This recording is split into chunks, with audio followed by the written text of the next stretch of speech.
rank apprentice. His Pig Clan nemesis bonus damage has now increased to 122%. Looking at his simple cleaver, which now shows wear, Ye Chuan wonders how much longer the blade will hold up against such powerful foes. Still shocked by the display of power, Xiananan grabs onto Ye Chuan's arm and demands to know what his profession is. He calmly replies that he has a life-type profession, a pig butcher. Xiananan is baffled, exclaiming that it is impossible for a simple life-type profession to kill a silver-horned rhinoceros in one hit. Ignoring her, Ye Chuan kneels beside the dead beast and carves off its valuable silver horn, commenting that it is good stuff. He offers a simple explanation, suggesting that the rhino was probably just too old, which is why it died so quickly. Though still flustered, Xiananan seems to accept his explanation and tells him they are very close to the location of the blood moon flower. The two then continue their journey. The scene shifts to another part of the forest, where the principal from Ching Chong Academy is walking with his students, including Shu Linguan, Liu Jing Long, and 2 others.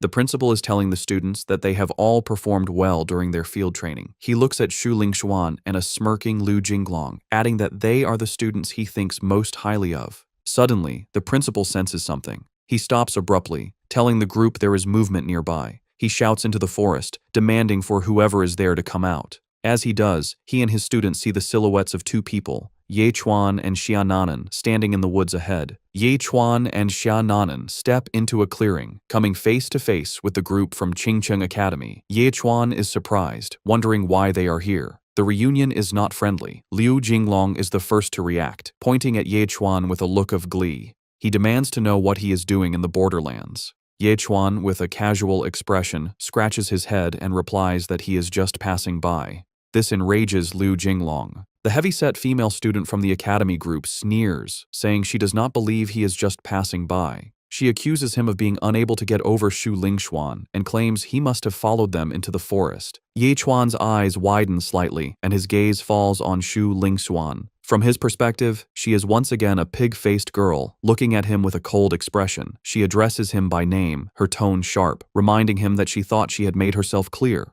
She repeats that they are from 2 different worlds now and demands that he stop pestering her. A dark red aura begins to come from Ye Chuan as he clenches his fist in anger. Seeing this as a chance for revenge, Liu Jinglong's face twists into a crazed grin. He shouts at Ye Chuan, questioning how he still dares to show his face. He declares that this is great, as he was just worried he would not be able to find him to settle their score. In response, Liu Jinglong unleashes his power. He is surrounded by a purple aura, and in his hand, he now wields a glowing katana-like sword. Liu Jinglong's friend exclaims in awe, noting the sword's impressive shine and guessing it must be a yellow-rank, low-grade spirit weapon. The principal observes with interest, his belief in Liu Jing Long's potential growing. He marvels that in just a few days, Liu Jing Long has already become a 4th-rank apprentice and has gotten such a powerful weapon. He confirms his belief that the boy is a genius, confident that he could fight evenly with a 6th-rank apprentice. Seeing the fight about to start, Shu Linguan steps forward.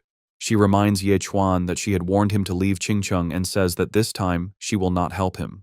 Standing beside Ye Chuan, a blushing and concerned Xiananan asks if he has a grudge with these people. Ignoring the threat, Ye Chuan seems more interested in the weapon. He turns to Xiananan and calmly asks how much a yellow-rank, low-grade spirit weapon is worth.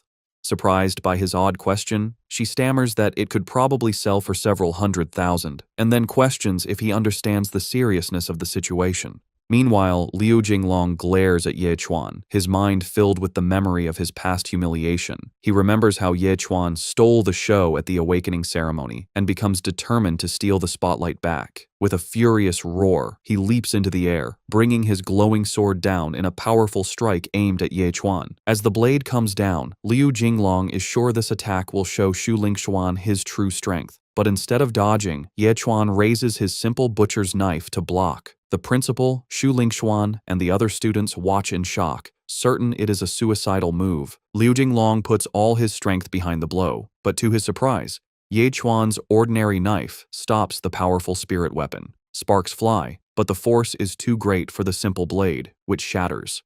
Seeing the broken knife, Liu Jing Long assumes he has won and taunts Ye Chuan, vowing to make it so he can never butcher a pig again. The principal looks on with a dark expression, thinking to himself that an ordinary blade is as fragile as paper in front of a spirit weapon. However, the fight takes an unexpected turn. Ye Chuan looks at the broken handle in his hand and then casually tosses it aside. He faces the stunned Liu Jing Long and calmly declares that he does not need a knife to deal with him. Seeing Ye Chuan's confidence, Liu Jing Long's anger boils over. He warns Ye Chuan not to blame him for being rude, and with a final cry for him to die, brings his powerful spirit weapon down with all his might. However, Ye Chuan is far from defenseless. His eye flashes with power as he meets the attack not with a weapon, but with his bare fist. He moves in a blur, sidestepping the blade and landing a single devastating punch to Liu Jing Long's stomach. The force of the blow is incredible, sending Liu Jing Long flying backward as if hit by a cannonball. He crashes to the ground, defeated. His friend and the principal can only stare in absolute shock,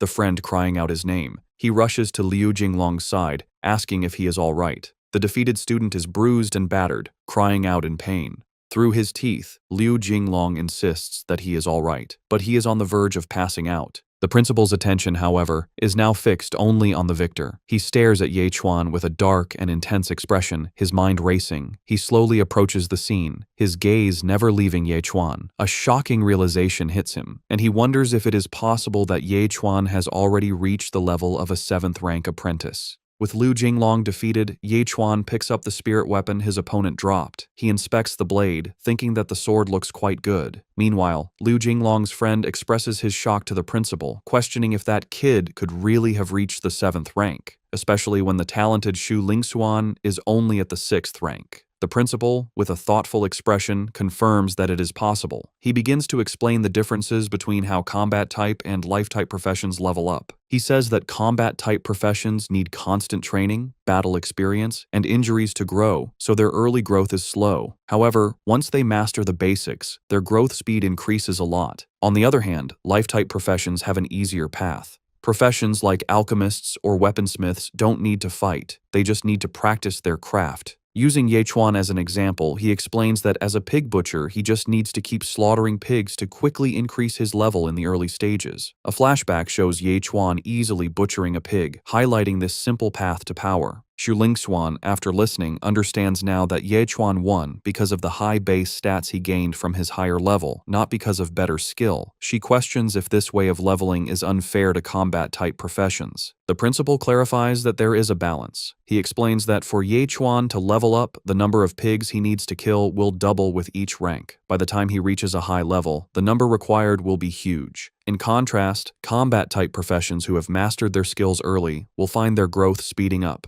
eventually passing the life-type professions. Liu Jing Long's friend asks if this means that while Ye Chuan can beat Liu Jing Long now, in a few years, the combat-type professions will easily overpower him. The principal grunts in agreement, though he looks a bit troubled. Having heard the conversation, Ye Chuan thinks to himself and seems to understand their point. He turns to the principal and says that if there is nothing else, he will be leaving, waving a casual goodbye as he prepares to continue his journey. As Ye Chuan prepares to leave, Shu Linguan steps forward and confronts him with a look of pity. She asks him why he is bothering with all of this, questioning if his recent efforts in slaughtering pigs were all just for her. To show off, she then reveals that she has been accepted into the prestigious Ching Chong Academy, cementing the fact that they are now from 2 different worlds. Ye Chuan can only stare at her with a blank expression. At this point, Xian has had enough. She declares that she cannot watch this any longer. Stepping between Shu Linguan and Ye Chuan, she angrily demands to know if they are ever going to stop. She clarifies that Ye Chuan is with her to help her find the blood moon flower, and their meeting was a complete coincidence.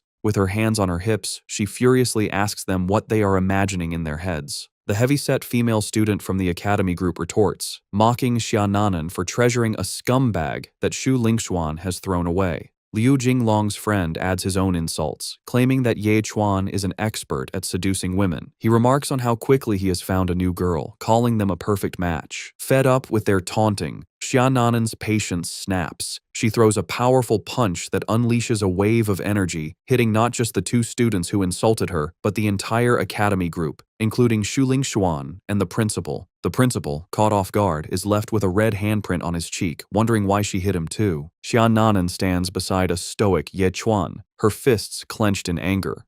Shu Linguan, holding her own reddened cheek, looks at her in disbelief, furiously questioning